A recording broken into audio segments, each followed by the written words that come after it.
Buenas tardes. Estamos viendo a ver si esto funciona. Una vez que me avisen que funciona, comienzo. Bueno, aparentemente estoy transmitiendo, así que vamos a comenzar.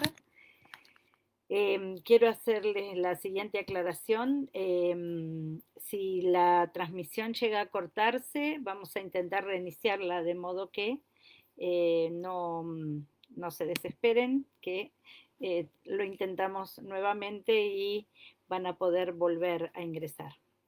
Lo segundo es agradecer la invitación a estas charlas que organiza Luis Ángel Gutiérrez, que con su entusiasmo por la tradición neoplatónica eh, nos ha convocado a una serie de profesores, de especialistas, no solo del neoplatonismo tardo antiguo, en especial el plotino, sino ahora del neoplatonismo medieval y habla otras charlas dedicadas al Renacimiento, y luego habrá un broche de oro que él ya les va a comentar. Me pidió también que les dijera que el próximo lunes no habrá transmisión y que las transmisiones se retoman el lunes 22 de junio, eh, día en el cual el profesor Ezequiel Ludueña dará una charla sobre Plotino y discúlpenme, sobre Scott Oriúgena y la búsqueda de la nada, de modo que al menos estas dos charlas, la mía y la de el profesor Ludueña, van a quedar bastante en continuidad, eso creo.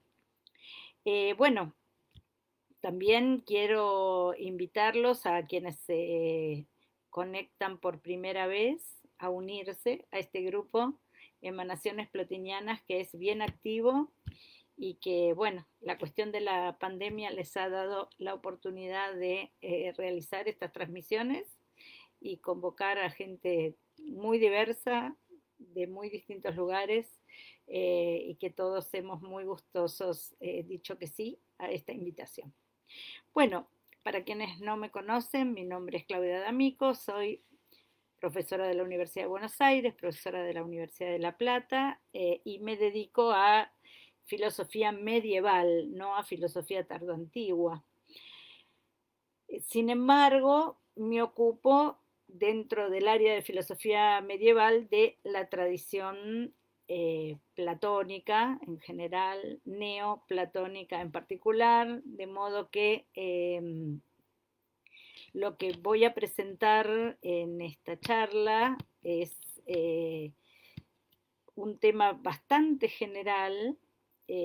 Habrán visto que el título de esta charla parte de una frase de Plotino del Tratado Segundo de la Eneada Quinta, que dice: lo uno es todas las cosas y ni una sola, y el subtítulo es derivas de una sentencia plotiniana en la Edad Media.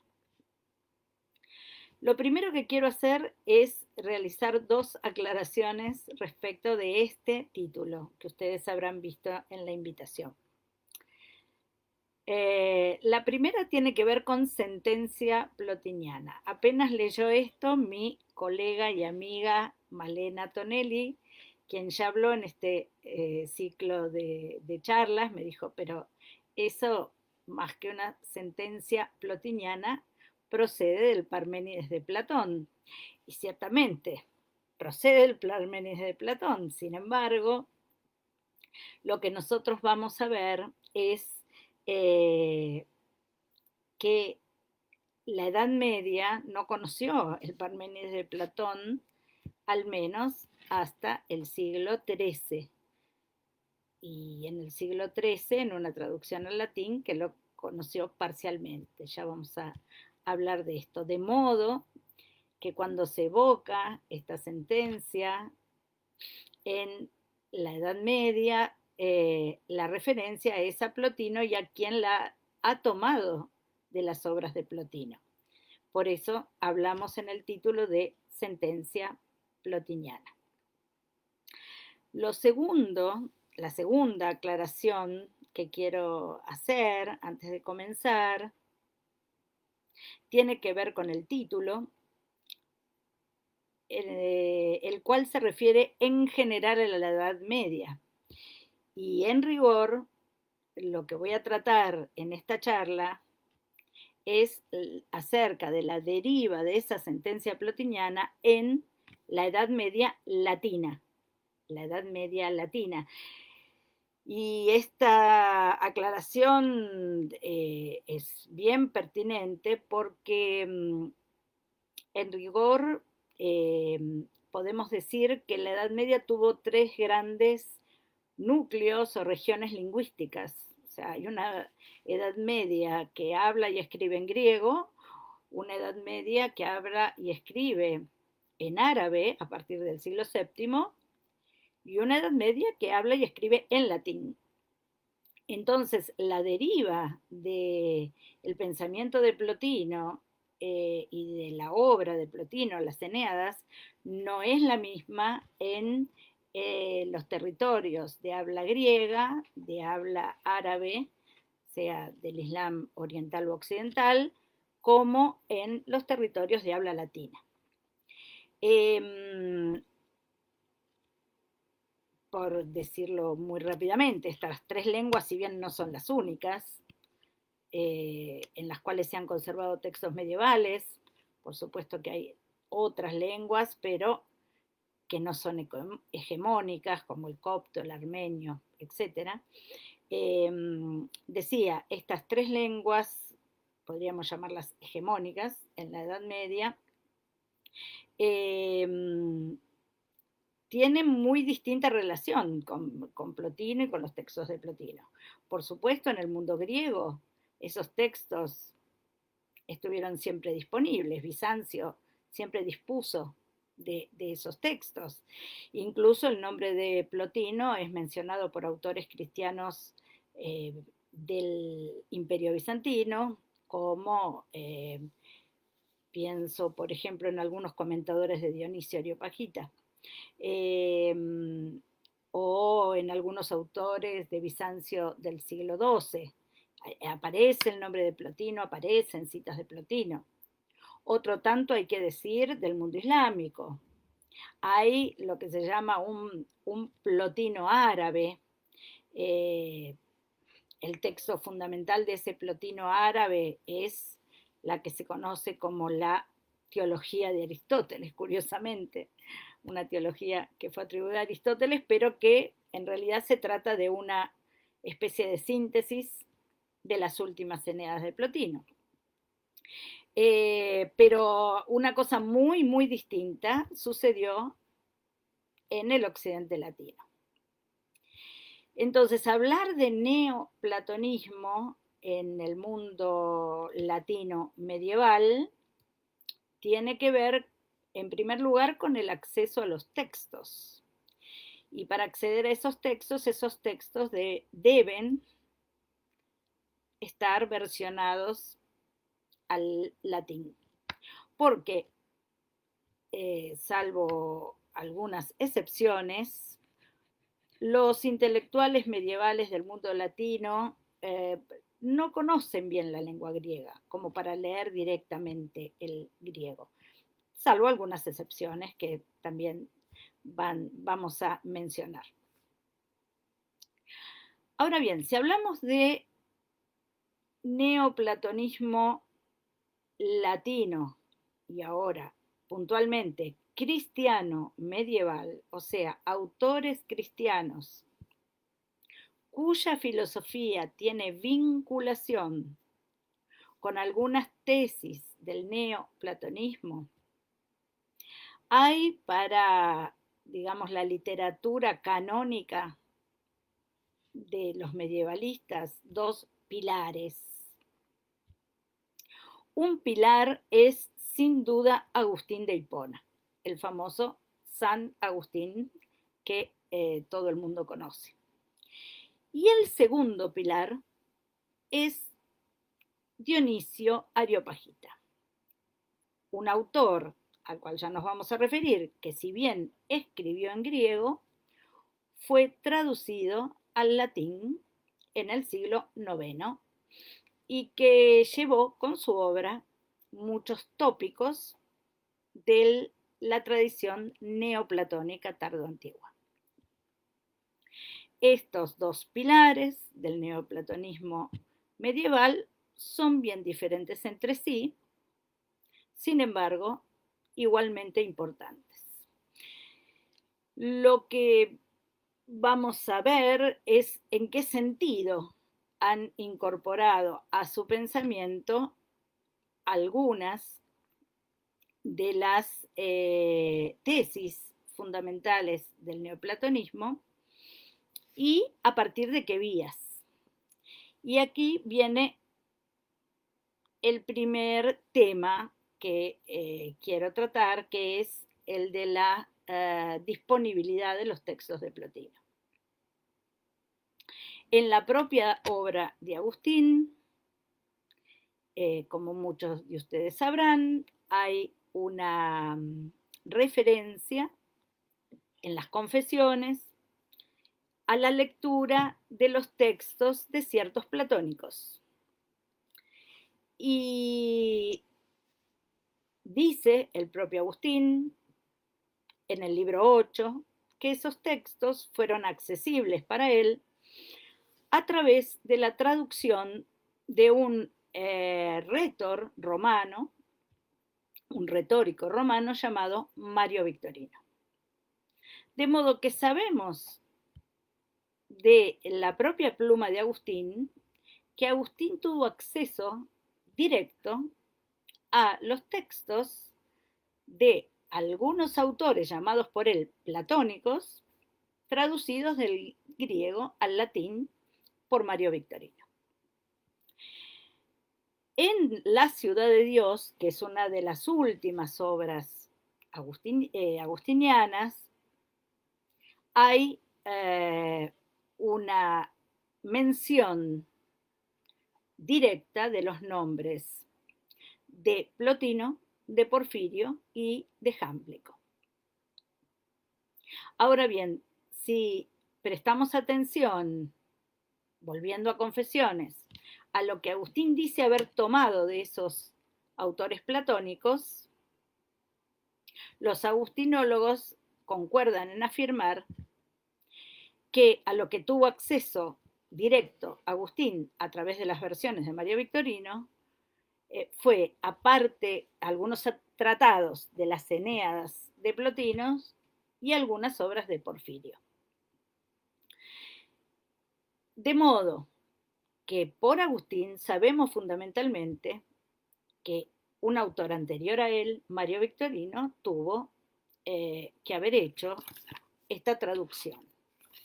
Lo cierto es que después de Agustín, nadie más menciona la traducción de las obras de Plotino.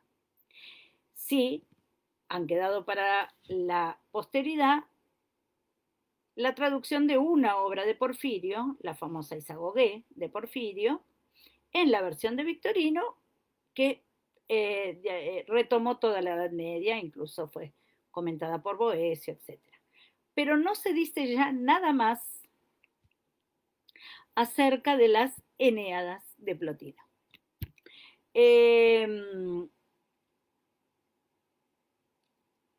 Sabemos que recién en el siglo XV, en la primera mitad del siglo XV, cuando hay un gran tráfico de manuscritos entre Bizancio y Florencia, llega al occidente latino, desde el Imperio Bizantino, dos manuscritos que contienen las Eneadas de Plotino. Uno de esos manuscritos llegará a manos de los Medici, quien a la vez se lo darán a Marsilio Ficino, quien hará una traducción de las Eneadas completa que comienza hacia 1463, pero recién finalizará en 1492. De modo que, desde esta mención de Agustín a comienzos del siglo V, Pensemos que las confesiones son del 399 y la Ciudad de Dios del 425. Ahí terminó la redacción de Ciudad de Dios, Agustín.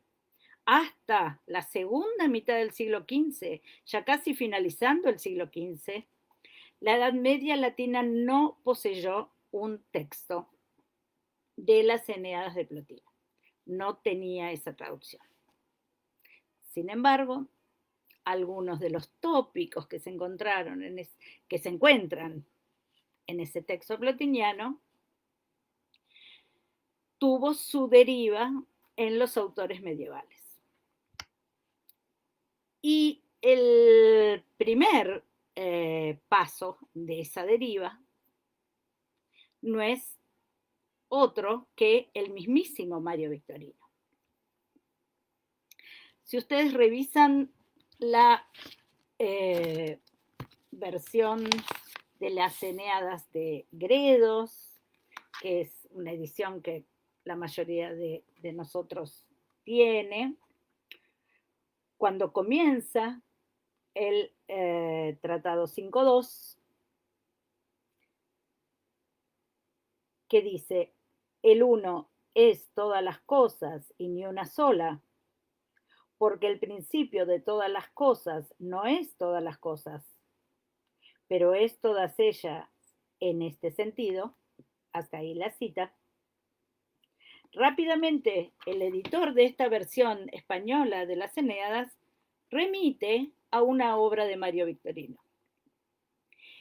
¿Por qué esta remisión a un autor latino? Precisamente porque llama la atención que este pasaje, tal cual lo he leído, está traspasado al latín por Mario Victorino, está mencionado como propio, es decir, sin la alusión al nombre de Plotino, en una obra polémica denominada Adversus Arrium. De hecho, se trata de Adversus Arrium 4.22, donde precisamente se lee, ahora en latín, lo uno es todas las cosas y ni una sola, pues el principio de todas las cosas no es todas las cosas, pero es todas ellas de este modo. Y lo modo, dice el texto latino de Mario Victorino. Curioso que Victorino refiere a una cita textual sin aludir al nombre de Plotino. Como se han encontrado estas citas, esta cita en particular, se encuentran algunas otras en las obras del Mario Victorino cristiano. Mario Victorino es un autor que se convierte hacia su vejez al cristianismo, un autor del siglo IV. Pero nada se dice ni de la traducción, ni siquiera se mencionan los nombres de Plotino y de Porfirio. ¿Y por qué hacer alusión aquí también a Porfirio? Porque según Pierre Hadot, en un enorme trabajo que fue su tesis doctoral, que se llama Porfirio y Victorino, es sobre todo de Porfirio que Victorino toma sus tesis principales para resolver el problema de la Trinidad. Y aquí me voy a detener brevemente porque estoy ante un grupo, seguramente, que ya viene frecuentando a los autores neoplatónicos y puede preguntarse qué tiene que ver las tesis fundamentales del neoplatonismo con el problema trinitario que en una primera instancia puede parecer un problema dogmático. De hecho, la Trinidad es uno de los dogmas cristianos y uno de los más importantes. Sin embargo, el gesto fundacional de Mario Victorino es el de defender el dogma de la Trinidad tal como había sido cristalizado en el Concilio de Nicea en el año 325 contra los arrianos, echando mano de conceptos que proceden de los dos autores neoplatónicos que él ha traducido, es decir, de Plotino y de Porfirio.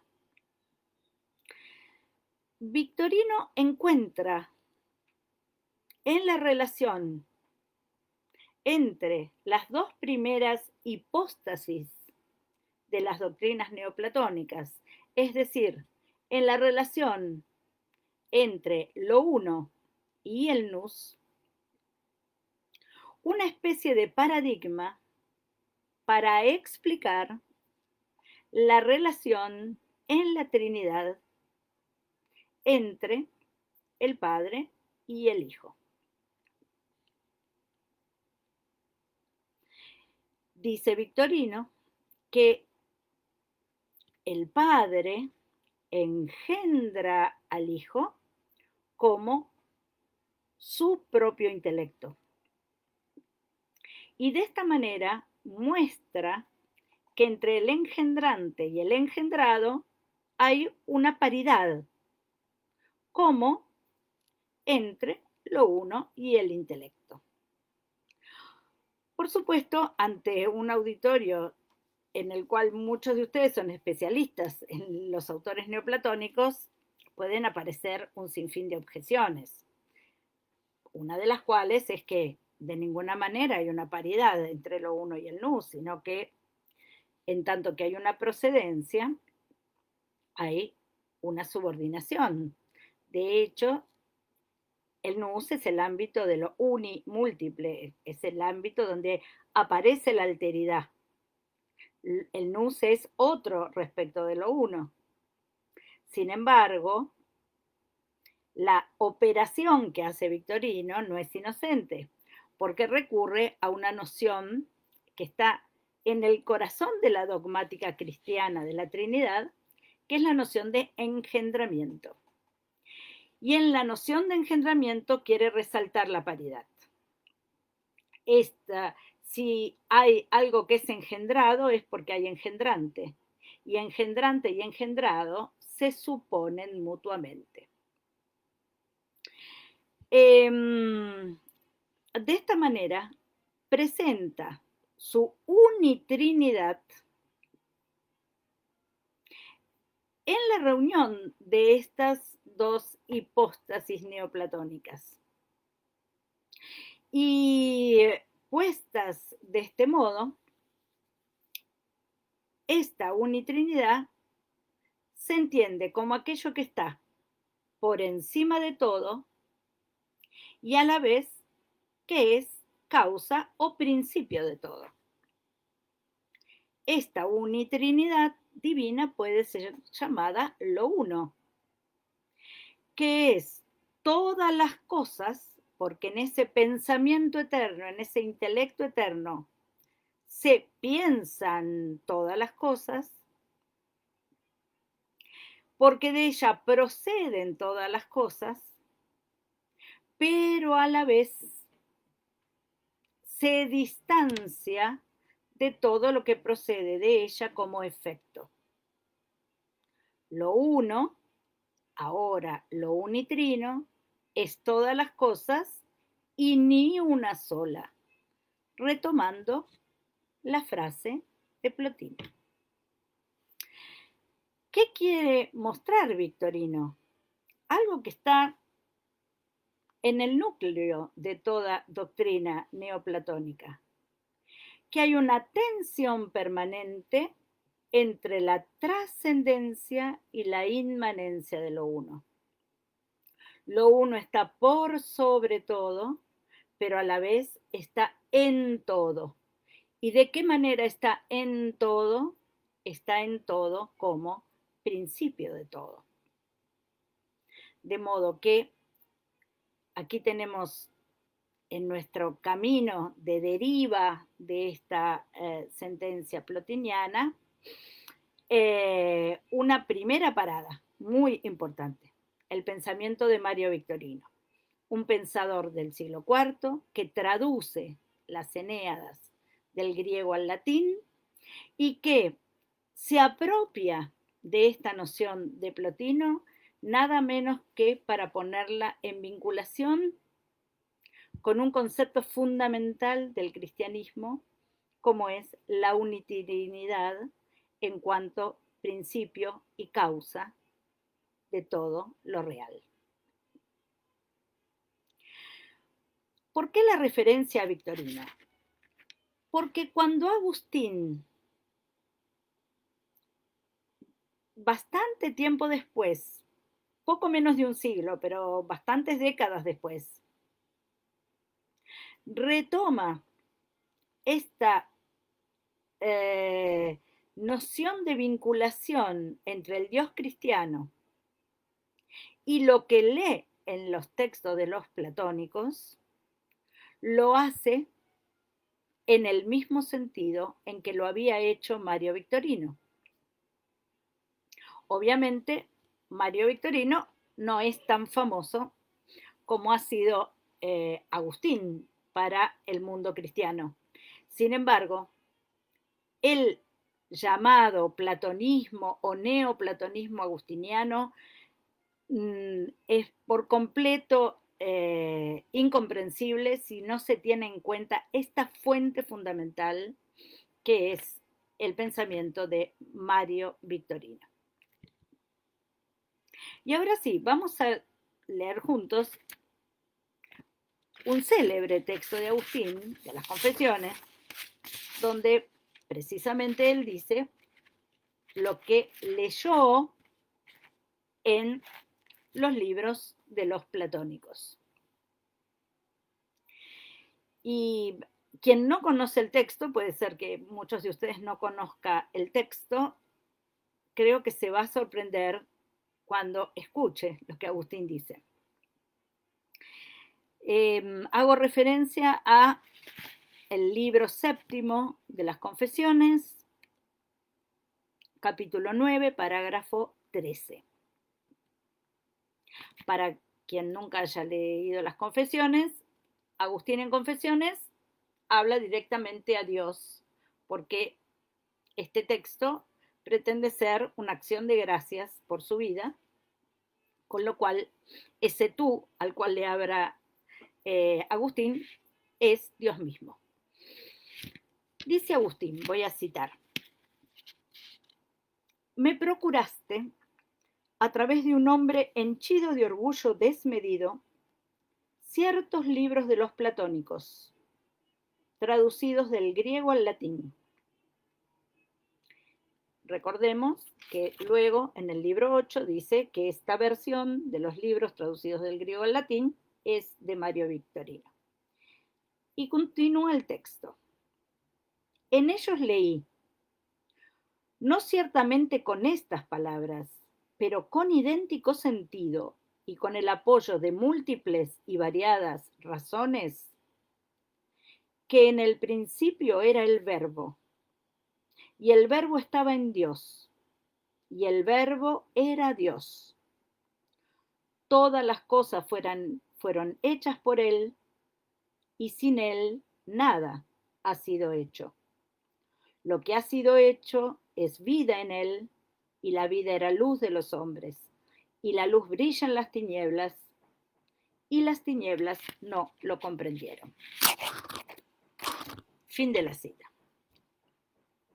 Quien ha frecuentado alguna vez el Nuevo Testamento cristiano advertirá que lo que cita Agustín aquí es el prólogo del Evangelio de Juan.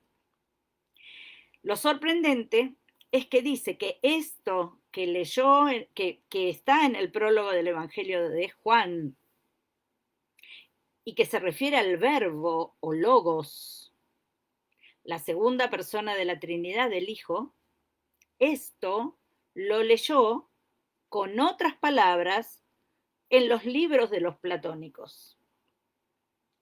La pregunta inmediata que suscita esto es: ¿qué leyó Agustín en los platónicos que le refiriera a la Trinidad cristiana? Y obviamente lo que leyó, y leyó en el mismo sentido, es aquello mismo que tomó Mario Victorino. Es decir, que era posible entender de alguna manera filosófica esta noción dogmática de la Trinidad con o prestando especial atención al vínculo entre lo uno y el nous.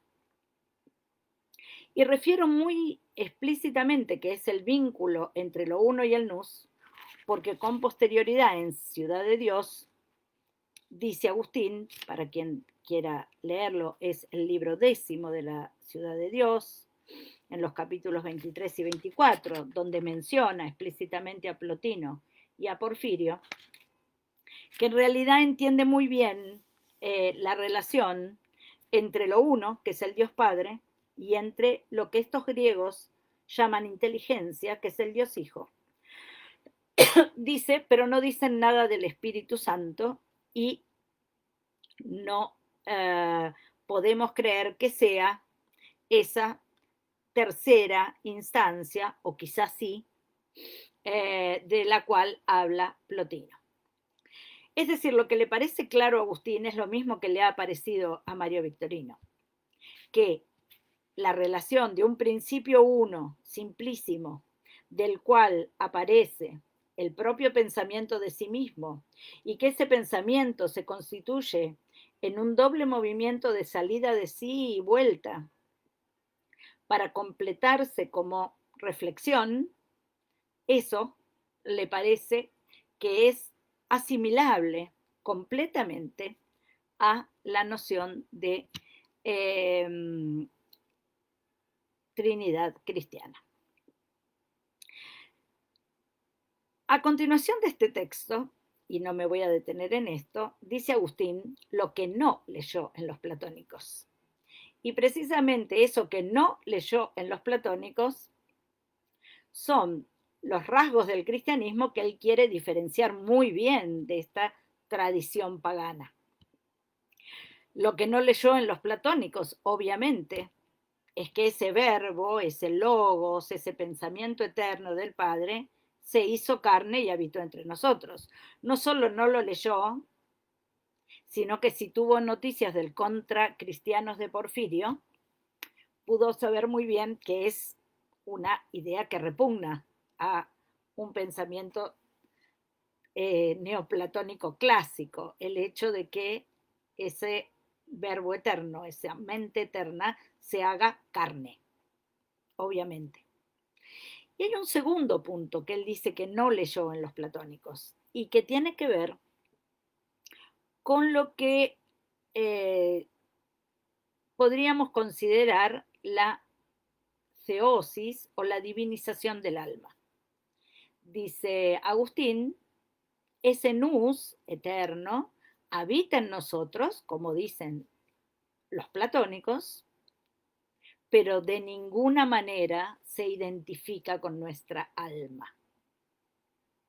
De modo que podemos decir que Agustín tomó de los platónicos el principio de la interioridad, eso divino está en nosotros, hay eternidad en nuestra alma, hay algo del orden divino y eterno.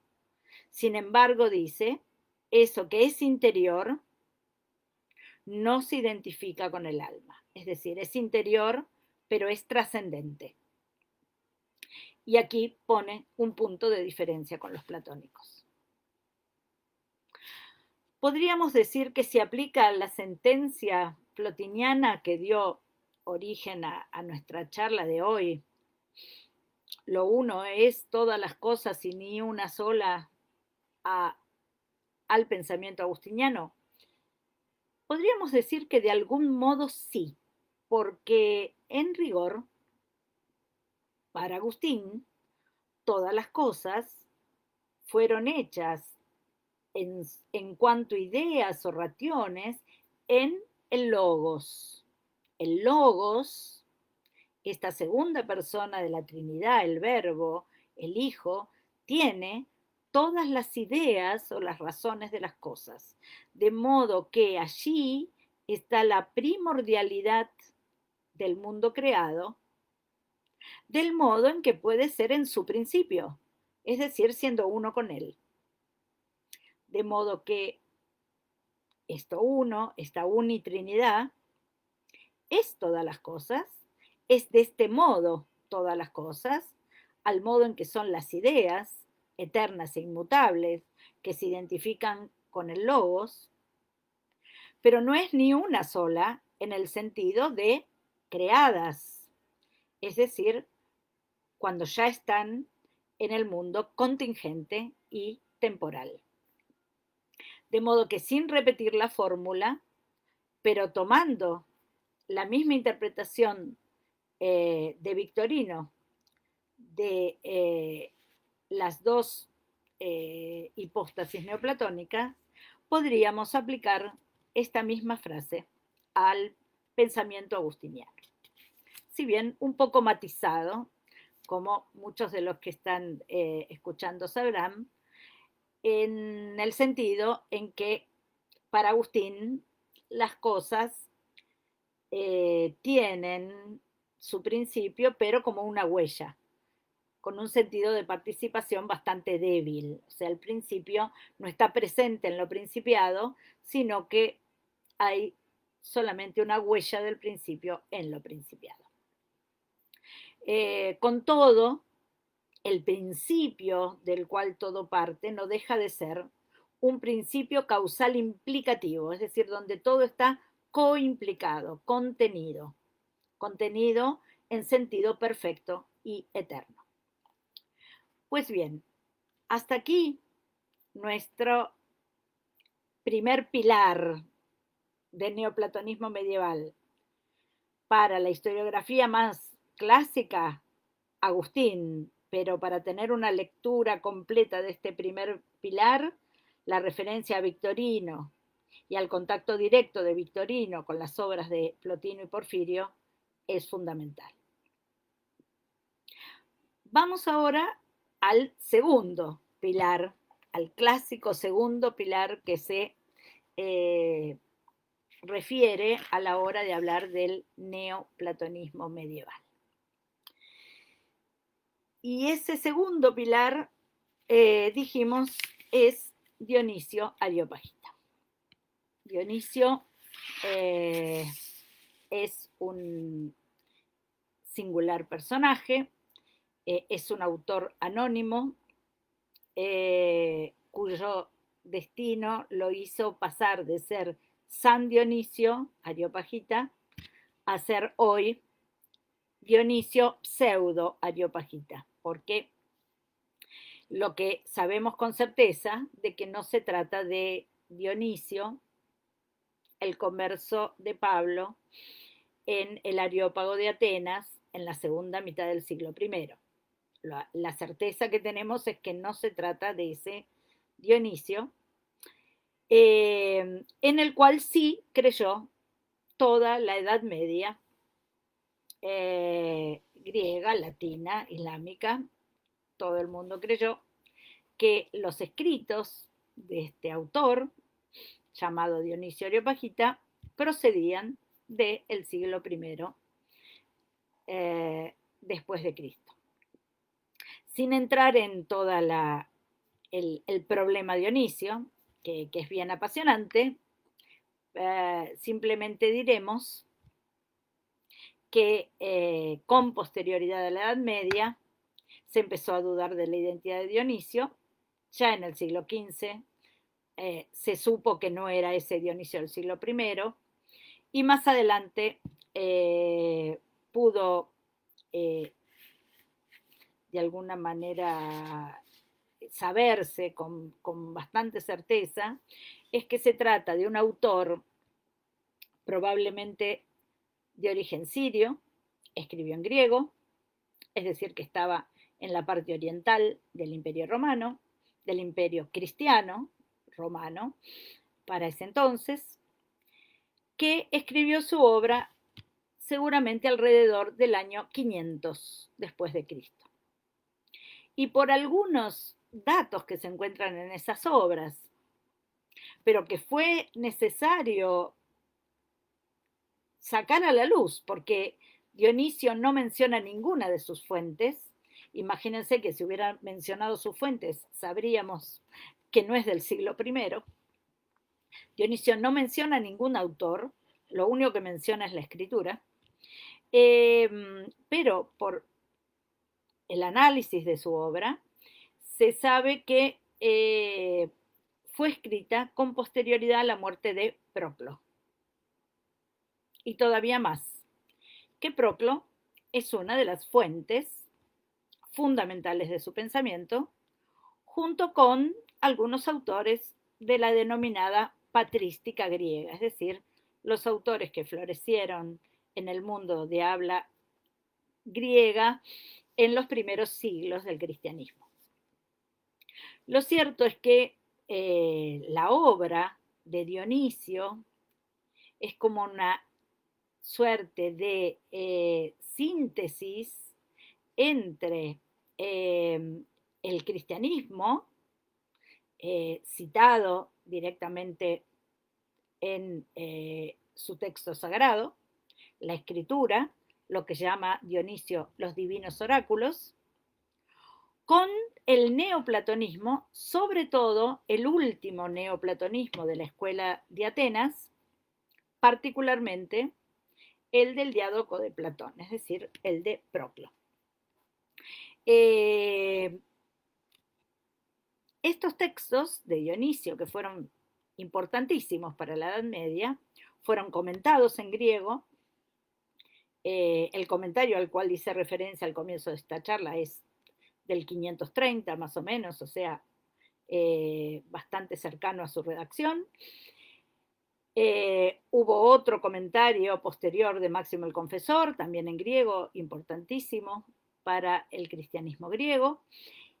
Y esta obra llega al mundo latino en el período carolingio. Hay una primera traducción de todo el corpus de Dionisio Areopagita que hace Hilduino, el abad de Saint-Denis, en la primera mitad del siglo IX, pero la versión que va a conocer toda la Edad Media y que va a hacer girar a la obra de Dionisio y hacer de Dionisio una vía del conocimiento del neoplatonismo tardío en el occidente medieval, es nada menos que Escoto Eriúgena.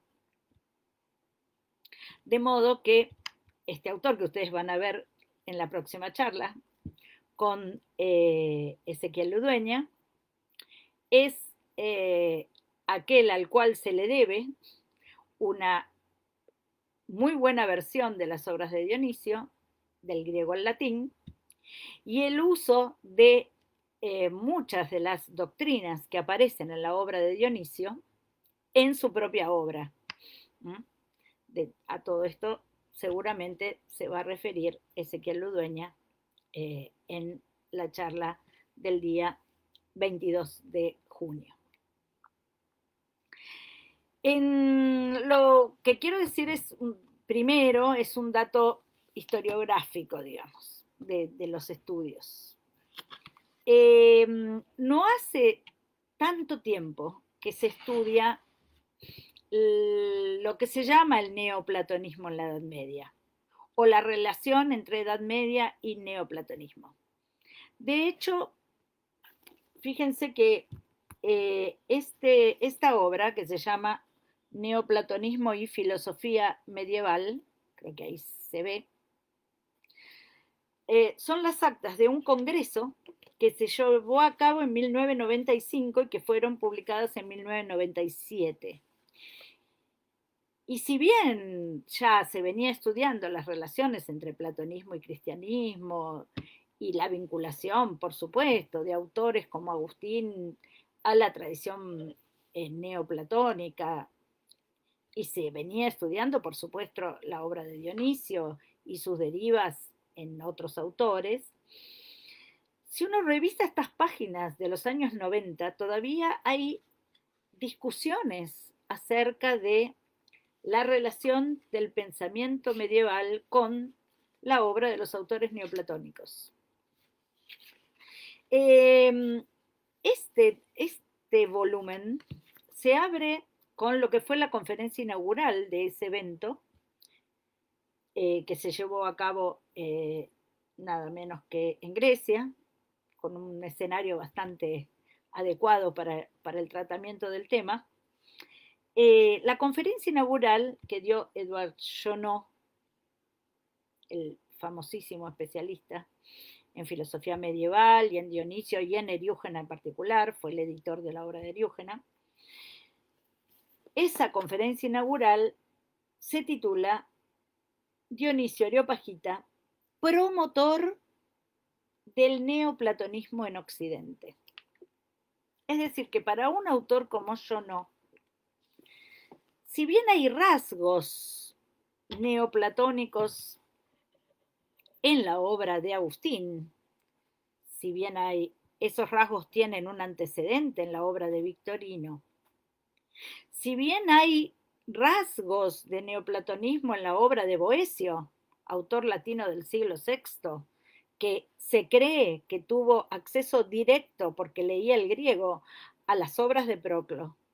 Esto lo ha probado Pierre Courcelle en una obra sobre el análisis de la consolación de la filosofía de Boecio. Digo, si bien están todos estos antecedentes, quien realmente es el promotor de una doctrina que concibe el mundo a la manera de las doctrinas neoplatónicas, es decir, que no solo ha tomado algunos elementos, sino que ha tomado la estructura fundamental de una doctrina neoplatónica, a saber que hay un principio que es uno del cual deriva todo mediante instancias intermedias, que esa derivación es una especie de flujo, que a todo movimiento de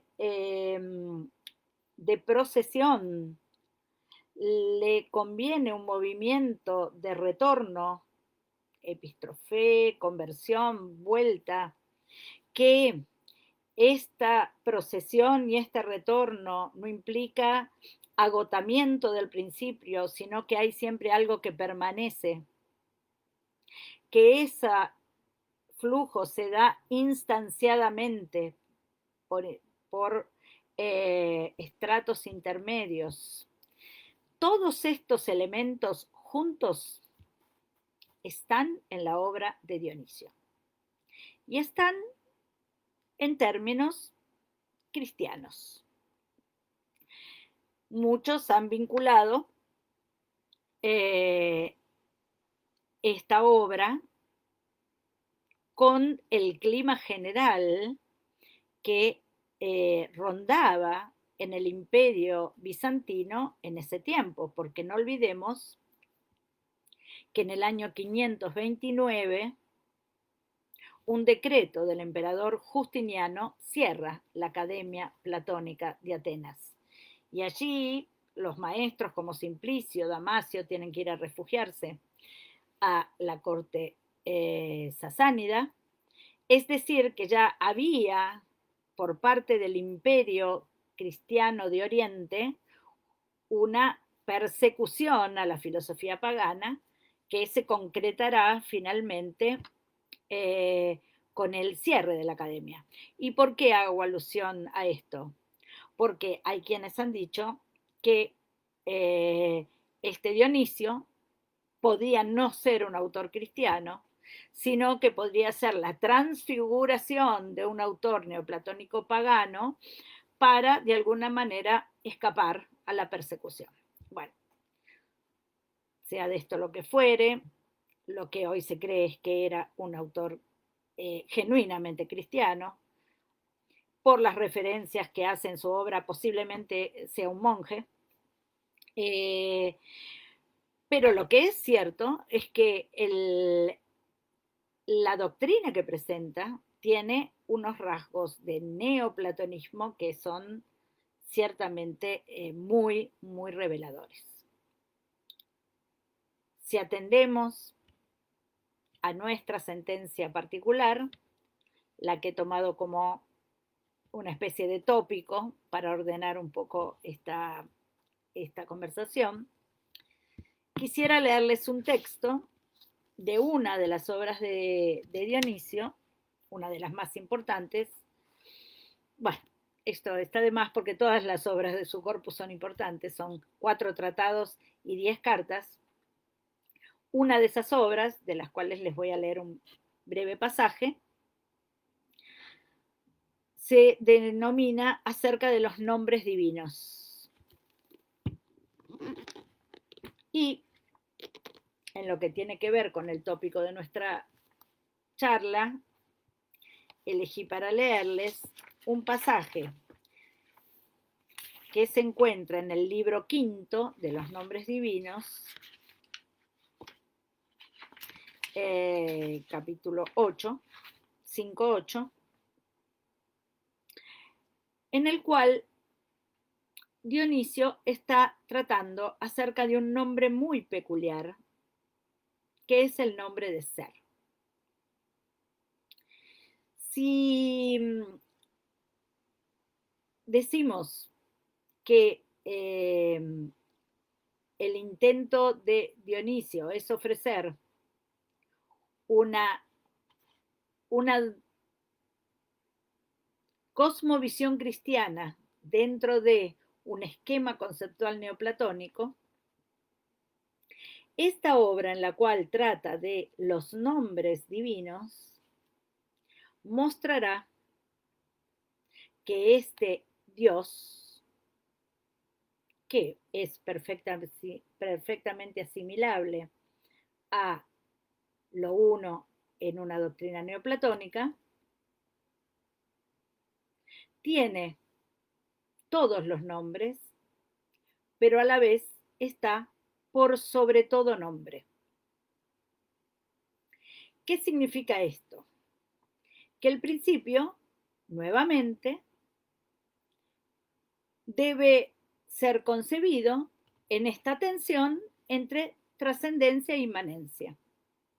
El principio está por sobre todo, y en este sentido no le cabe ningún nombre. Sin embargo, el principio es aquel de lo cual todo procede.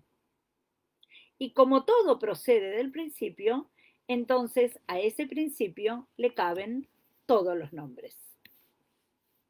La obra acerca de los nombres divinos es una obra en la cual Dionisio muestra que Dios puede ser aquel que no tiene ningún nombre y tiene todos, puede ser alabado a partir de esos nombres.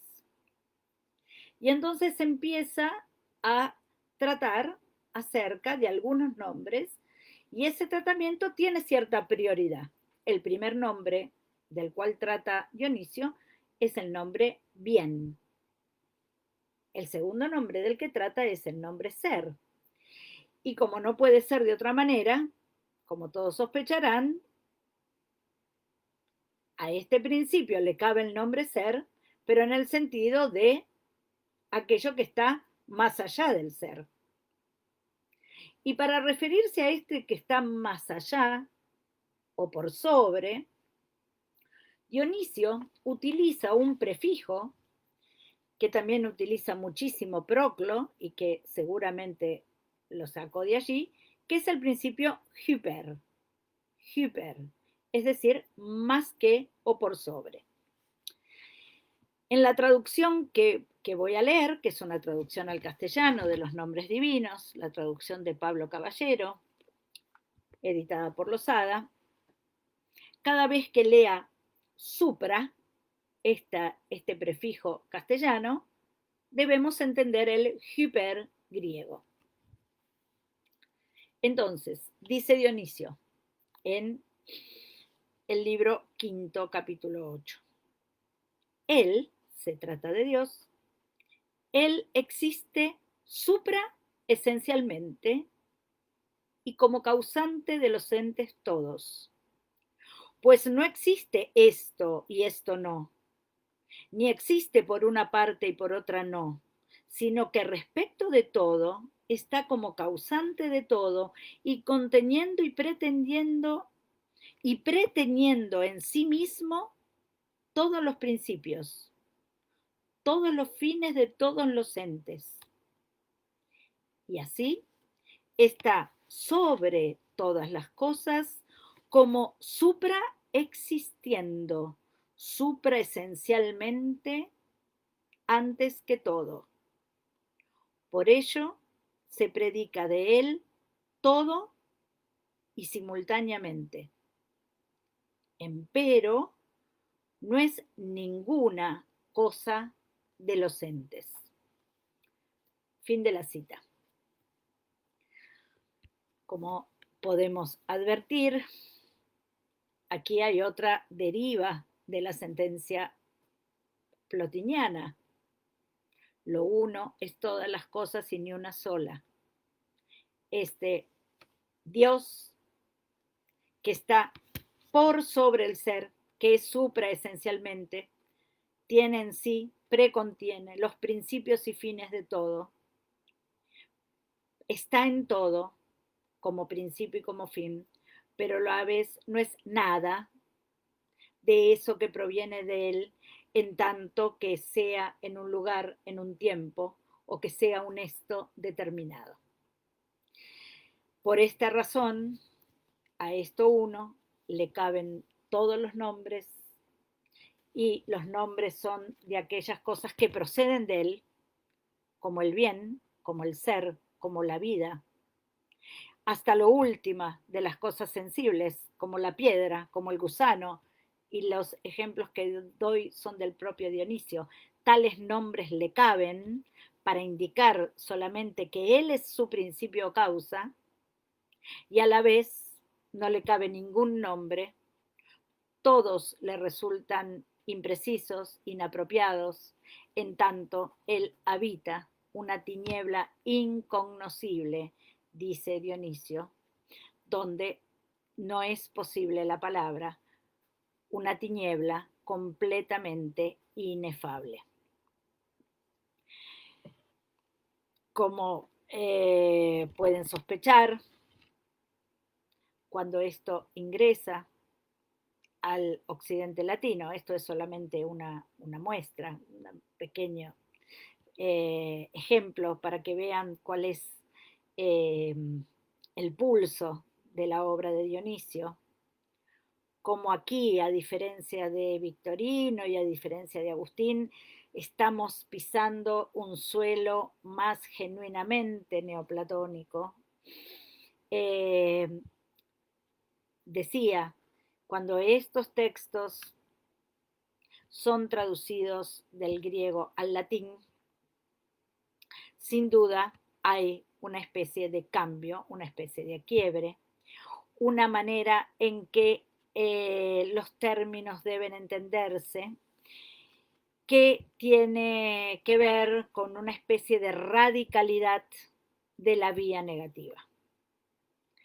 Con los textos de Dionisio aparece un nuevo sentido muy radical de no ser, un nuevo sentido radical de nada, que viene a unirse al sentido tradicional de la nada como privación. Ahora aparece un sentido de nada como exceso, que se identifica con Dios, que es ese principio que está por sobre todo, que es completamente excesivo, que es completamente incognoscible e inefable, y que condiciona a partir de esto el discurso teológico.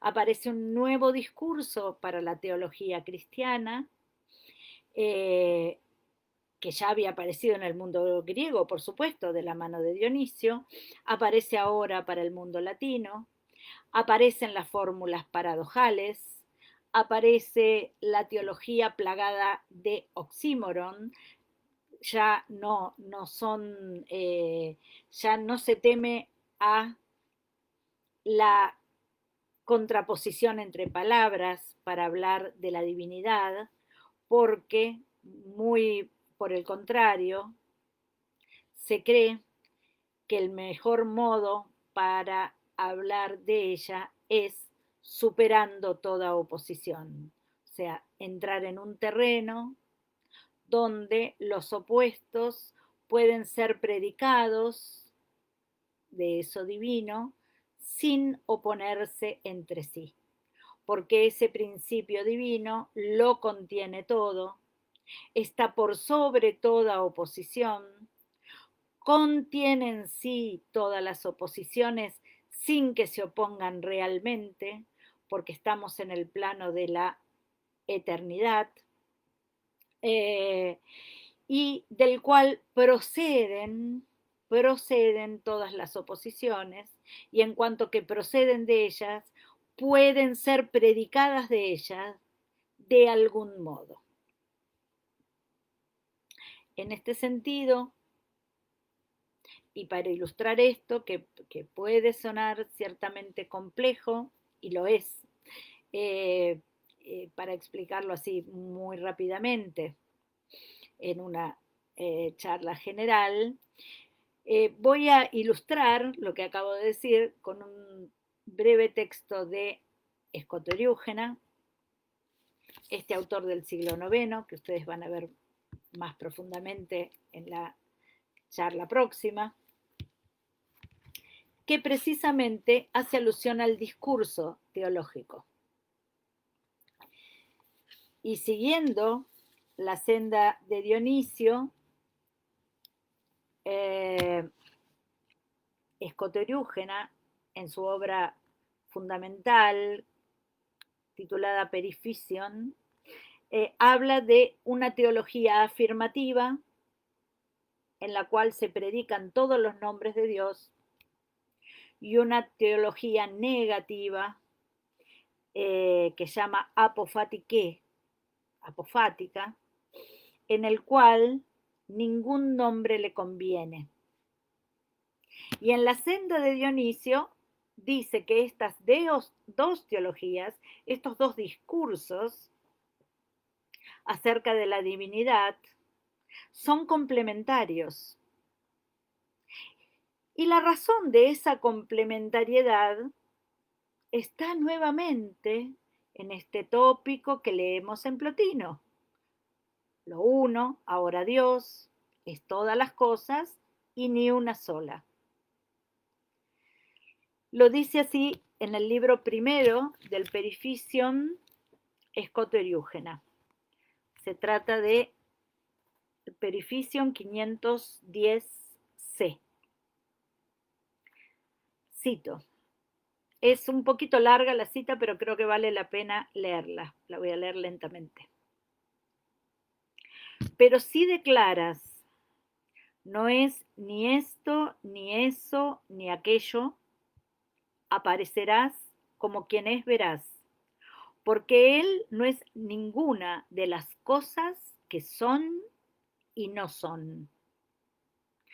A Él no puede acceder nadie que, fortalecido primero para el camino de la mente, no abandone todos los sentidos, no abandone las operaciones intelectuales y lo sensible, no abandone todo lo que es y todo lo que no es, y en cuanto es posible, sea restituido a la unidad no cognoscitiva de aquel que está sobre toda esencia y sobre toda inteligencia, de quien no son propias ni la razón ni la inteligencia, del que ni se dice ni se entiende, del que no tiene propiamente ni nombre ni palabra.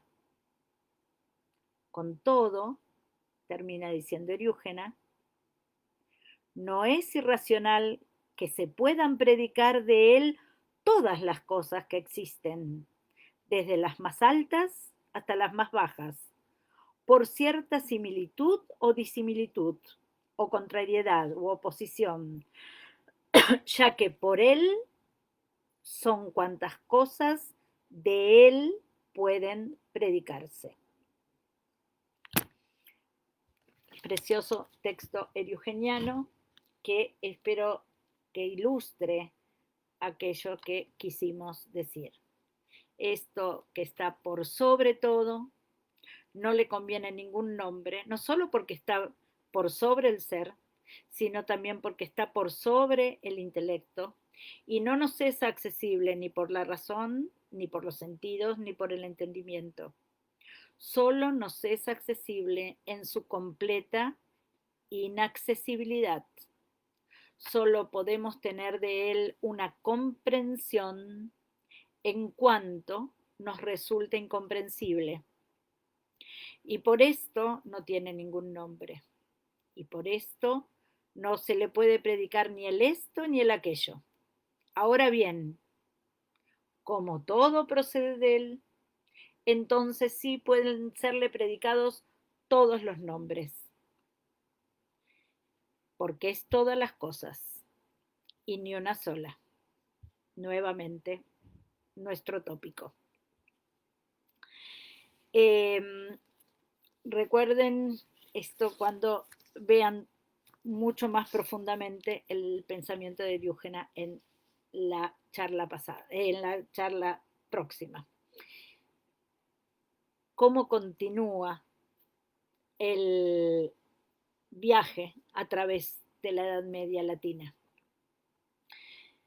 Dionisio ha tenido, quizás sea el autor que ha tenido más comentarios durante la Edad Media. Muchos teólogos cristianos, latinos, medievales han comentado la obra de Dionisio. Y también muchos de ellos han vaciado a Dionisio del sentido apofático de su obra. Pero hay un canal donde Dionisio siguió influenciando en su prístino sentido neoplatónico. Ese canal irá hacia ciertos autores del siglo XII, donde la obra de Dionisio y la de Eriúgena tuvo enorme difusión. No podemos olvidar que en el siglo XII hay una paráfrasis completa de la obra de Eriúgena, el Periphicium, que hace Honorius Augustodunensis, y que hay también junto con él algunos autores que comentan a Dionisio en su cabal sentido neoplatónico, por supuesto, en cuanto pensador cristiano. Y debemos combinar esto con un hecho histórico trascendental que tiene que ver con el renacimiento que se da en los siglos XII y XIII, llamado así por la gran cantidad de textos que ingresan, sobre todo procedentes del mundo islámico, y que son textos que se traducen muchas veces del árabe al latín y otras veces del griego al latín. En cualquier historia de la filosofía medieval, ustedes encontrarán que la referencia fundamental de estos ingresos, el nombre que se destaca es el nombre de Aristóteles. Y ciertamente, hasta mediados del siglo XII, la Edad Media latina solo conoció las obras lógicas de Aristóteles. Y por más de un siglo, entre casi mediados del XII y 1265, es decir, pasada la mitad del siglo XIII, ingresa al occidente latino todo el corpus aristotélico, con las consecuencias que esto trae para una cristiandad consolidada con una matriz platónica. Eso puede ser producto de otra charla. Lo que sí nos interesa destacar en el marco de esta charla, que lo que comienza, que lo que ingresa también son unas cuantas obras de Proclo. En el siglo XII ingresa la Elementatio Física, que no tiene gran difusión, pero a mediados del siglo XIII ingresa y tienen una traducción al latín, esto quiere decir ingresar, ingresa y se asimila, nada menos que los elementos de teología, el comentario al Parménides de Proclo y algunos pasajes del comentario al Timeo, más los 3 opúsculos sobre la providencia, que, como ustedes sabrán, se conservan hasta hoy solamente en esa versión latina. Quien hace las versiones latinas es Guillermo de Morbeque, un dominico, amigo de Tomás de Aquino, que es también quien traduce a Aristóteles en gran parte. Y a partir de la traducción, estas obras comienzan a circular. Y cuando comienza a circular la obra de Proclo, se advierte que una obra que había entrado como de Aristóteles, el Liber de Causis, el libro de las causas, en realidad no era una obra aristotélica, sino que era una obra procedente del mundo islámico, inspirada en gran parte en los elementos de teología de Proclo. Hoy se sabe que este Liber de Causis no solo está inspirado en los elementos de teología de Proclo, sino que también está inspirado en parte de la plotiniana arábica. De modo que en el siglo XII, cuando ingresa el Liber de Causis a Occidente junto con las obras aristotélicas, lo que Occidente está conociendo sin saberlo es parte del pensamiento de Proclo y parte del pensamiento de Plotino. Cuando se traduce la obra de Proclo, es nada menos que Tomás de Aquino, quizá una de las mentes más lúcidas del siglo XIII, quien advierte la relación entre la obra presuntamente aristotélica, el libro de las causas, y los elementos de teología de Proclo. Todavía más, Tomás de Aquino incluye a Susan Dionisio Areópagita, en este siglo XIII ya consagradísima autoridad del mundo cristiano, como parte de la tradición platónica, de la cual también forma parte Proclo. De modo que en cierto sentido es Tomás quien advierte una afinidad conceptual entre la obra de Dionisio y la obra de Proclo, siempre considerando que este Dionisio es el autor del siglo I. Esta sospecha se va profundizando. Un comentador de la obra de Proclo, el primer gran comentario a los elementos de teología, un autor del siglo XIV, Bertoldo de Mosburgo, sigue estrechando el lazo entre el pensamiento de Proclo y el de Dionisio, y fíjense cómo, sin tener la evidencia histórica que se conoció mucho después, solamente a partir de la lectura de los textos, la vinculación se hacía notoria, y esta misma sospecha llega tiempo después, en el siglo XV, a la obra de un gran pensador del siglo XV, que es Nicolás de Cusa. Muchos de ustedes sabrán que yo me ocupo del pensamiento de Nicolás de Cusa, y en este sentido quiero trazar una línea entre este neoplatonismo que inaugura Dionisio en el siglo VI para la cristiandad bizantina, en el siglo IX para la cristiandad latina, de qué modo se extiende, pasando por algunos autores del siglo XII, algunos otros autores del XIII, sobre todo de la escuela que inaugura Alberto Magno en Colonia, etcétera, y llega hasta el siglo XV. Hay una línea aquí que el propio Nicolás de Cusa reconoce en su obra. De hecho, y con esta alusión me voy a tomar unos 10 minutos finales para hacer una última alusión, así doy paso a las preguntas que surjan. En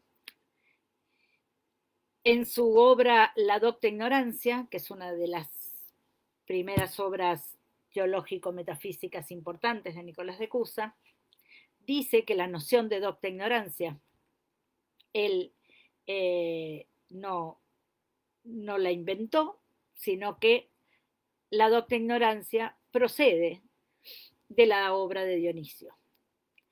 Dionisio, quien había comprendido que en las cuestiones divinas se sabe ignorando. No hay nada mejor que hacer que ignorar para saber.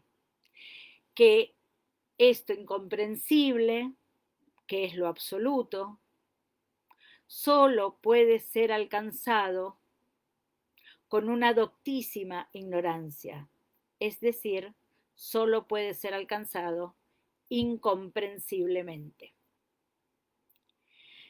La novedad cusana es hacer de esta ignorancia una doctrina, es decir, encontrar un discurso propio, que es el discurso ignorante, que pueda hablar de algún modo de aquello de lo cual no se puede hablar con precisión. Esto que es todas las cosas y ninguna, esto que es para Nicolás de Cusa el Dios del cristianismo. Y como ustedes sabrán, una de sus nociones claves es la de la coincidencia de los opuestos. Para Nicolás de Cusa, puesto que lo absoluto, por ser tal, no tiene respecto, no puede tener relación con nada, entonces, si pensamos en él las oposiciones, solo las podemos pensar en coincidencia. Es decir, solamente se puede pensar en Dios más allá de la oposición de los opuestos. Y en ese Dios los opuestos están comprendidos o complicados o contenidos como una unidad. En ese sentido, ese Dios que es coincidencia de los opuestos es todas las cosas porque las complica, las contiene, las comprehende todas y ninguna en cuanto determinadas. Se vuelve a repetir este tópico. Les leeré, para terminar, un pasaje de la docta ignorancia. Se trata del libro primero, capítulo cuarto, el parágrafo 12. Dice Nicolás de Cusa: por lo tanto, las oposiciones convienen tan solo a aquello que admite el excedente y el exceso, y le convienen diferentemente. De ninguna manera las oposiciones le convienen al absolutamente máximo, porque él está por sobre toda oposición, porque en consecuencia lo absolutamente máximo es absolutamente en acto todo lo que puede ser sin oposición ninguna. De tal manera que en lo máximo coincide lo mínimo. Entonces, Él está por sobre toda afirmación y de la misma manera por sobre toda negación. Y todo aquello que se concibe que no es más es que no es. Y todo aquello que se concibe que no es más, no es que es. Pero de tal manera es esto que es todo.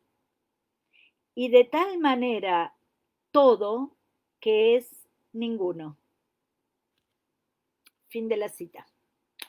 Bueno, con estas últimas palabras del Cusano, de tal manera es todo, es esto que es todo, y de tal manera todo que es ninguno, doy por finalizada, por lo menos mi exposición. Espero, han quedado muchísimas cosas por el camino. Intenté mostrar con un hilo la deriva de esta sentencia plotiniana. Y ahora buscaré en el chat, si les parece, algunas preguntas que ustedes quieran hacer. No teman si esas preguntas son sencillas, porque eso nos va a dar la ocasión de aclarar algunas cosas.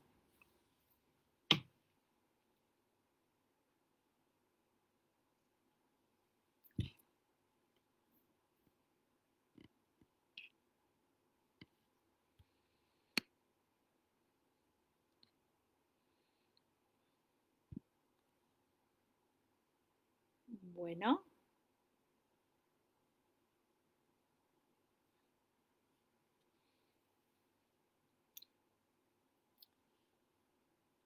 No aparecen las preguntas. Y esto puede ser por dos cosas. Aquí apareció una. Pregunta Viviana. Hola Viviana, ¿cómo estás? Si cuando digo complica, lo digo en el sentido de la complicación. Sí. Complicar es un término técnico en el cusano. Y significa contener comprehensivamente, pero sin determinación. Lo contiene todo sin determinación ni oposición. Lo co-implica todo. En el sentido en que hablábamos antes de un principio causal implicativo. Lo co-implica todo en sí, pero sin ninguna oposición. Pero sí, es la complicación cusana, que es un término técnico. Gracias, Vivi. Me pregunta Luis Ángel, dado lo que ha mencionado a lo largo de su exposición, ¿en la Edad Media se concibió un neoplatonismo más de Proclo que de Plotino? Es una excelente pregunta. La primera respuesta que daría es que en el primer pilar del que hemos hablado, que es Mario Victorino Agustín, se trata de un neoplatonismo alejandrino romano, es decir, de Plotino y Porfirio. Ahora, sin duda, el segundo pilar, que es Dionisio, es el de un neoplatonismo más bien procleano. Ahora, esto me da la ocasión para decir, ¿hay Proclo sin Plotino? Por supuesto que no. Y el nombre de Plotino, que no había circulado en los textos medievales latinos después de Agustín, puede volver a leerse en latín, no en los elementos de teología, porque en los elementos de teología no hay ningún nombre, ninguna mención, pero sí en el comentario al Parménides, por ejemplo, de Proclo, que tiene su versión latina. La respuesta sería que en algún sentido la Edad Media madura, la del siglo XII-XIII, es más procliana que plotiniana, pero el ser procliano se podría decir que indirectamente es un conocimiento también de Plotino. Bueno, hay agradecimientos, gracias a ustedes. ¿Cómo seguir el tópico neoplatónico? Pregunta Ricardo. ¿Cómo seguir el tópico neoplatónico sobre la figura del Espíritu Santo? En realidad, ese punto es bien complejo y tiene que ver con la hermenéutica de los textos de Victorino. Hay algunos intérpretes de Victorino para el cual Victorino asimila el Espíritu Santo al alma, a la tercera hipóstasis. Y hay algunos que niegan que sea eso así. Y de eso puede depender también las dudas que presenta Agustín en el texto al cual aludí de Ciudad de Dios. Así que es un tema complejo.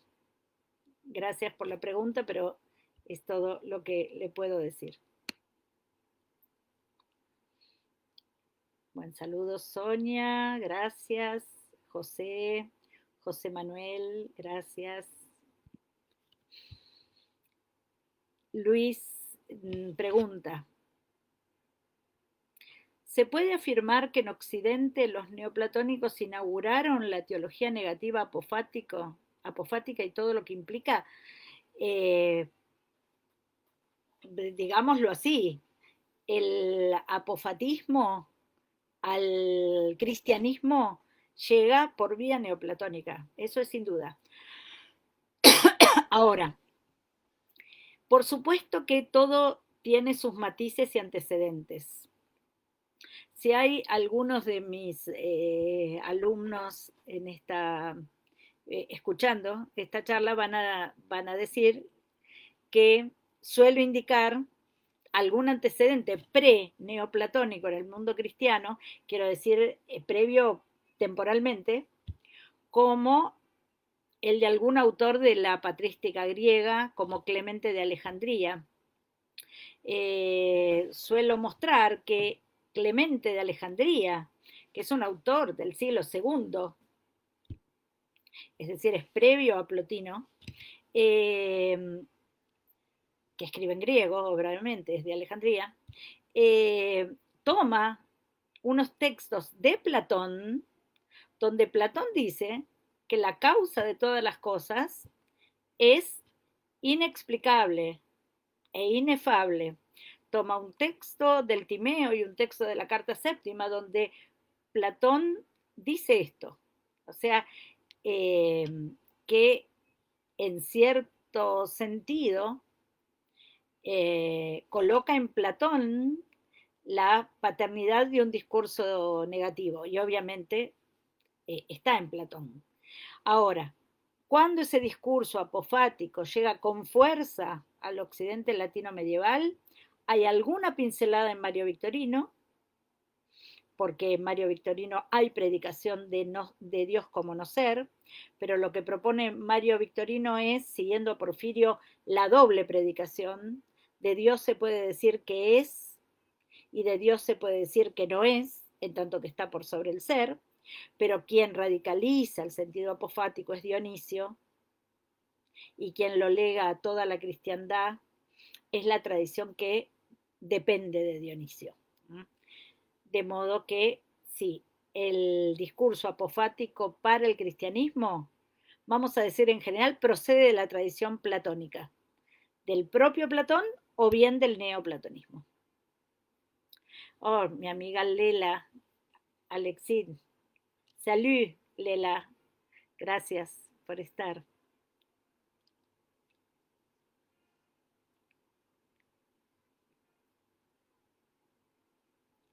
Bueno, gracias a todos, gracias Ignacio, Julieta, todos amigos. Ignacio agradece por este ciclo, agradece a la pandemia por este ciclo. Sería bueno que podamos seguir con el ciclo cuando se acabe la pandemia, esperemos. Bueno, entonces, si no hay más preguntas, solo me resta Sí, hay más preguntas, perdón. José Manuel. Eh, me pregunta si Clemente, bien, es contemporáneo de la teología de Alcino. Es un poco posterior, yo creo, pero por supuesto que es el mismo ambiente, seguro.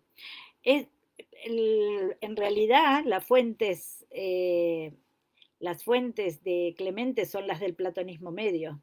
Y como ustedes sabrán, en el platonismo medio ya hay vía negativa. Y obviamente las fuentes son esas. Gracias, José Manuel, por la pregunta. Oh, José María Nieva, hola, ¿qué tal, José María? Dice, ¿puede decirse que en la noción de no ser en Dionisio y en la posteridad medieval los antecedentes están en Proclo? Obviamente, José María, y vos lo sabés mucho mejor que yo, y porque sos un gran especialista en Proclo y también en Dionisio, y espero creo que vas a dar una charla en este ciclo, así que espero que puedas profundizar sobre eso. Claro que sí, es así. Gracias, José María. Eh, bueno, gracias, Totem Rodrigo. Jerry, gracias. Gracias. No, José Manuel dice, ya te despedías. No, me despedía porque no había preguntas. Me encanta que haya preguntas. Bien, José María dice, en el comentario al Parménides hay tres concepciones de no ser y una de ellas es supra-ser. Sí, obvio. Si estamos hablando, José María, del comentario al Parménides de Proclo, es algo que tuve la ocasión de estudiar bastante porque lo retoma Nicolás de Cusa, por esa razón. Es tan radical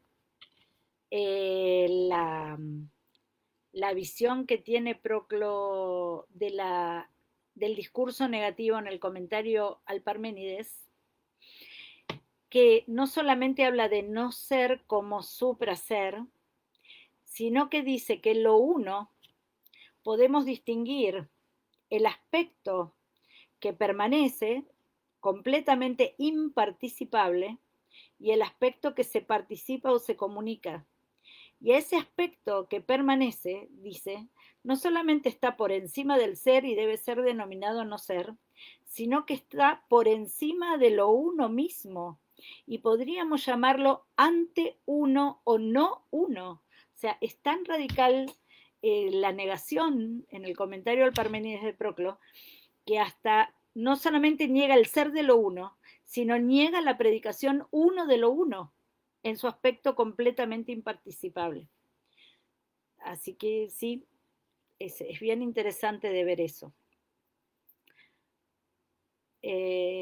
Bueno, Viviana, gracias. Sí, es verdad que en estos tiempos complejos estas charlas son bien estimulantes. Claro que sí. Algunos textos recomendados para iniciar el estudio de los neoplatónicos. Eh, no sé, es complejo. Si alguien va a iniciar, pero a iniciar, eh, para Plotino supongo que ya habrán pedido recomendaciones, pero yo recomiendo un texto de la profesora María Isabel Santa Cruz, que se denomina Plotino y el neoplatonismo, creo que se llama así, que es un capítulo de la Enciclopedia Iberoamericana, de un tomo de la Enciclopedia Iberoamericana. Es excelente, didáctico, creo que es un buen lugar para empezar. Y para hablar de las escuelas en la época imperial en general y particularmente del neoplatonismo, recomiendo siempre el libro de Pierre Hadot, que es La filosofía antigua. Yo creo que es un enorme libro introductorio, que es La filosofía antigua de Pierre Hadot, la parte obviamente dedicada al neoplatonismo. Me parece excelente. Incluso el libro de Pierre Hadot Si hay alumnos escuchando sabrán que se los hago leer. Pone al cristianismo como parte de las escuelas filosóficas del mundo tardoantiguo y dice cómo el cristianismo se entiende a sí mismo como una filosofía, porque en el mundo tardoantiguo la filosofía era sobre todo un modo de vida, y el cristianismo, al ser un modo de vida conforme a un logos, que para el resto de las filosofías es conforme a un discurso, y para el cristianismo es conforme al logos eterno, se consideró a sí misma como la verdadera filosofía, pero en ese sentido. Y eso claramente se ve en la obra de Clemente de Alejandría, por ejemplo. Él dice, bueno, las filosofías hasta acá han dicho algunas falsedades y otras, como la de Platón, han rozado la verdad, la han rozado. Y sin embargo, el cristianismo tiene la verdad porque la verdad se le ha manifestado. Esa verdad es el logos.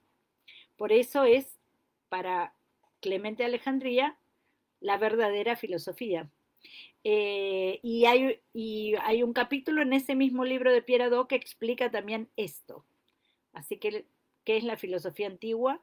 Editado por el Fondo de Cultura Económica de Pierre Hadot, la versión castellana, obviamente. Gracias, José María.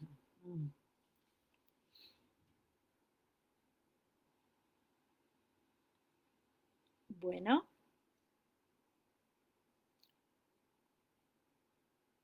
no voy a hacer que me despido por si alguien quiere hacer alguna pregunta más, no hay inconveniente. Tuvimos una buenísima transmisión que no se ha cortado, porque supongo que me hubieran avisado si así hubiera sido. Eh, entonces, apareció una nueva pregunta. Dice Rodrigo, cuando hablamos del mundo medieval, ¿existe la diferencia entre los griegos y los latinos? Sobre todo el pensamiento sobre la Trinidad. Sí, bueno, hay ahí, a ver, es muy complejo esto para tratarlo muy rápidamente. En realidad hubo muchísimas controversias teológicas en los primeros siglos de la era cristiana y la mayoría tuvo lugar en el mundo griego, sobre todo en la iglesia griega. De hecho, estos textos de Dionisio aparecieron en un sínodo de la iglesia griega donde se discutía el monofisismo, que es una de las herejías concernientes a la cristología, o sea, a la naturaleza de Cristo. Si Cristo es hombre y Dios, si es solo hombre, si es solo Dios, etc. Y tan fuertes como las herejías cristológicas fueron las herejías trinitarias o trinitaristas. Y obviamente sí hay diferencia en eso entre los griegos y los latinos. Pero consideremos lo siguiente, cuando yo referí eh, cómo retoma Mario Victorino esto para defender la ortodoxia sentada en el concilio de Nicea, hasta Nicea, todas las peleas habían tenido lugar en el mundo griego. Lo que hace el concilio de Nicea, que es un concilio ecuménico, es decir, para toda la cristiandad, es sentar el dogma y decir, el Hijo es engendrado, no creado. Es decir, no hay subordinación entre el Padre y el Hijo, sino que hay paridad. Pero esto se había discutido muchísimo en el mundo griego y se seguirá discutiendo. Y el rebote en el mundo latino es que a pesar del concilio de Nicea va a seguir habiendo arrianismo por muchísimo tiempo. La iglesia arriana será muy fuerte. Pensemos que un emperador arriano como Teodorico en el mundo latino es un emperador, digo, en el mundo latino como Teodorico es arriano, por ejemplo. Estaba muy difundido el arrianismo, que es una herejía trinitarista. No entiendo bien Sí, sí, Nicea, Calcedonia, etcétera, sí. Es toda la deriva del de el dogma de la Trinidad. Mm. Eh, no entiendo la pregunta, Rodrigo, respecto a la diferencia de leer Aristóteles y Platón y al neoplatonismo. No, no llego a entender cuál es el sentido de la pregunta. Si querés volverla a formular. Ah, supongo que decís que el concilio, el 90% era arriano. Bueno, no sé si tanto, pero sí, muchos eran arrianos, sí, sin duda. Mm, sí,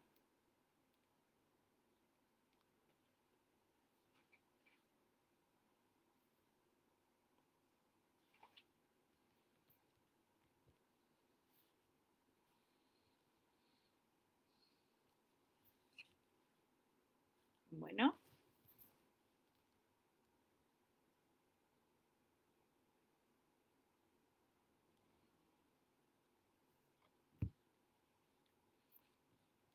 bueno. Ahora sí, creo que no hay más preguntas, entonces lo que me queda es despedirme, volver a agradecer a Luis Ángel por la invitación, perdón, volverlos a invitar a que pongan me gusta en la página, que se unan a la página, porque va a haber interesantísimas conferencias. El 22, les recuerdo la de Ludueña, el lunes próximo no va a haber. Y luego vendrán otras interesantísimas sobre eh, Plotino en el Renacimiento, sobre Proclo y un cierre de oro que me anticipó eh, Luis Ángel eh, para este ciclo, así que los invito a que se queden allí. Eh, ah, Eso, lo que acaba de preguntar Rodrigo, se me escapa, la verdad. Porque no sé bien cuál es la evolución del dogma en el mundo griego a partir de las lecturas de los filósofos. Esto no quiero responder algo que no sé con seguridad, Rodrigo. Pero sin duda es una buena pista para investigar. Bueno, creo que es todo, así que si les parece, vamos cerrando. Muchas gracias por todo y hasta la próxima.